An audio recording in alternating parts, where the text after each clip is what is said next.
In front of me is REALME GT7 Pro, and today I would like to show you how you can select and delete multiple photos at once.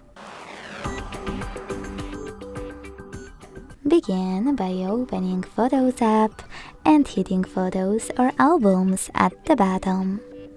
Then you need to hold one of your pictures you wish to get rid of and use those type of icons at the top right corners to select multiple right away. To keep some, tap on them, and to get rid of the rest, use Delete button at the bottom. Then choose Delete in the pop-up.